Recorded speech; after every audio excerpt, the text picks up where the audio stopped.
Hello and welcome. So today topic is fat. Fat as the organic compound, and this is me Nidhi Bhatotia presenting this video. So what is fat? ये एक organic compound है.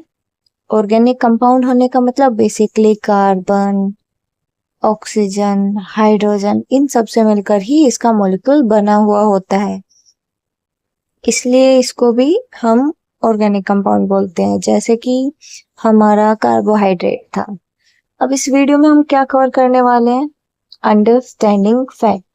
क्या क्या पढ़ेंगे? Molecular structure के बारे में, classification, fatty acids क्या होते हैं, डेली रिक्वायरमेंट क्या है, एंड फंक्शन ऑफ फैट्स हम इसमें पढ़ने वाले हैं.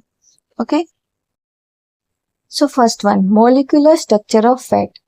फैट एक कॉम्प्लेक्स मॉलिक्यूल होता है जो कि ग्लाइसरॉल और फैटी एसिड से मिलकर बना हुआ होता है. इसके अंदर ये बिल्कुल कार्बोहाइड्रेट के जैसा ही होता है.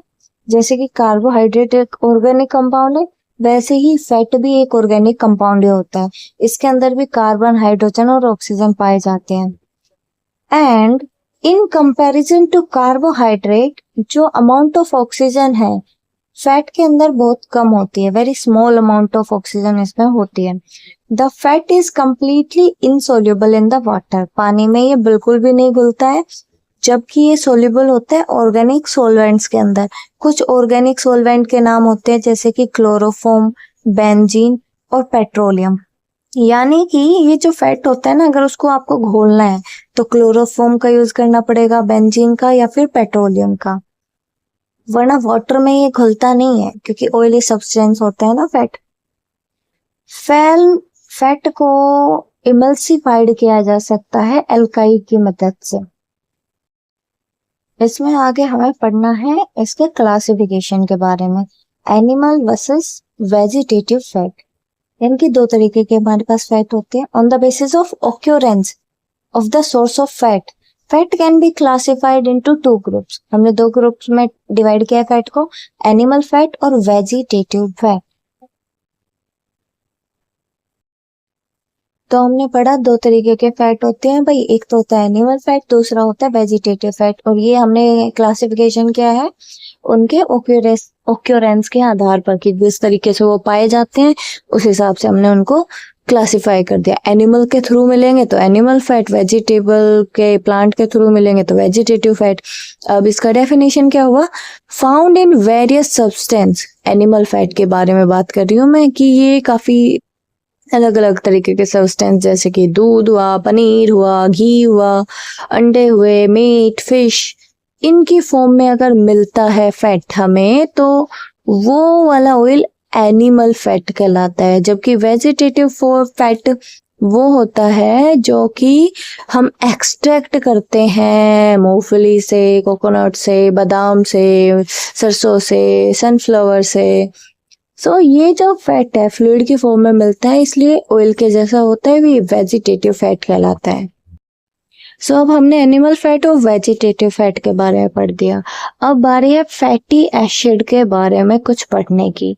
सो दो तरीके के फैटी एसिड है हमारे पास generally, saturated fatty acid and unsaturated fatty acid. So basically क्या डिफरेंस होता है दोनों के अंदर? जो सैचुरेटेड फैटी एसिड होता है, almost all the saturated fat और फैटी एसिड ये एनिमल फैट होते हैं. और एक ऑर्डिनरी टेम्परेचर के ऊपर ये सॉलिड बटर जैसे स्ट्रक्चर में पाए जाते हैं, वो तो कहलाते हैं सैचुरेटेड फैटी एसिड. और दूसरा हमारे पास होता है unsaturated fatty acid. Unsaturated fats, fatty acid ये ऑयल की फॉर्म में जैसे कि oil of fish, oil of vegetation पाया जाएगा. नॉर्मली एक जो अडल्ट होता है, अडल्ट पर्सन होता है, वो 20 से 30% जो एनर्जी उसके पास होती है वो आइडली इन्हीं फैट्स के थ्रू ली जाती है. एंड तो अब हमने पढ़ लिया फैटी एसिड के बारे में, जो कि दो तरीके के थे.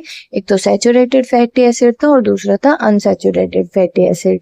आपके एग्जाम में आ सकते हैं. अब इसके बाद हम पढ़ते हैं डेली फैट इनटेक. नॉर्मली जो हमने अभी पढ़ी लिया है, एक अडल्ट पर्सन 20 से 30% की जो एनर्जी है अपना वो फैट से लेता है। तो यहाँ पर भी एक नंबर यहाँ पे मेंशन है कि 22% of total daily energy should be ideally come from the fat for an adult, average adult person. And after this we have to study the main function of fat. Fat का भाई काम क्या होता है? ऐसे बेवजह तो हम किसी चीज को खाएंगे नहीं। So what is the main function of fat? Fat is the stored source of energy. Okay, you can say fat act as a reserve source of energy. यानी कि एनर्जी को अगर हम कहीं पे स्टोर कर दें ना तो वो चीज क्या होगी? वो फैट होगी, उसको हम फैट बोलेंगे हमारे शरीर के अंदर। It form an insulating layer beneath the skin and helping to maintain body temperature. मतलब हमारे खाल के नीचे ये एक इंसुलेट, जैसे कि तुम्हारा थर्मस होता है ना पानी का, तो उसकी जो मोटी परत होती है बाहर के टेम्परेचर को अंदर नहीं जाने देते, तो थर्मस के अंदर जो भी टेम्परेचर रहता है वो मेंटेन रहता है। वैसे ही फैट ऐसा ही कुछ इंसुलेशन का ही काम करता है कि आपके बॉडी के टेम्परेचर को मेंटेन करने में मदद करेगा इररिस्पेक्ट ऑफ बाहर का टेम्परेचर। जितना बेचारा फैट होगा उतना ही तो काम कर पाएगा ना, ये पर्सन टू पर्सन डिपेंड करेगा वो तो। नेक्स्ट यहाँ पे लिखा हुआ है fat work as a shock absorber cushion to protect internal organ. मेरे जैसे पतले आदमियों के लिए तो ये कोई काम नहीं करने वाला क्योंकि फैट है ही नहीं। तो ये शॉक ऑब्जर्वर की तरह कैसे काम करेगा किसी भी इंटरनल ऑर्गन के लिए? अगर हमें चोट लगेगी तो ऑर्गन डैमेज ही होगा। फिर अगर कोई फैटी इंसान है तो उसमें फिर भी उसका प्रोटेक्शन हो सकता है शॉक से। एंड लास्ट यहाँ पे गिवन है it help in the absorption of fat soluble vitamin such as ADE-K। Absorption में ये मदद करता है कुछ विटामिन जैसे कि vitamin A, vitamin D, E, K, ये फैट में ही घुल सकते हैं। अगर तुम फैट नहीं लोगे तो विटामिन भी तुम्हारे शरीर में कैसे ऑब्जर्व होंगे ना। So finally, thank you so much for watching this video. I hope कि आपको ये वीडियो पसंद आई। देखो मेरी भी स्टार्टिंग है, स्टार्टिंग में थोड़ी हेजिटेशन तो हर किसी को रहती है। प्लीज मुझे सपोर्ट करो ताकि मैं अच्छी अच्छी वीडियोस क्रिएट कर सकूं। आप लाइक करेंगे, सब्सक्राइब करेंगे तो मेरी भी मोरल एक तरीके से इम्प्रूव होएगा कि भाई मुझे और वीडियोस बनानी चाहिए। मैं भी मेहनत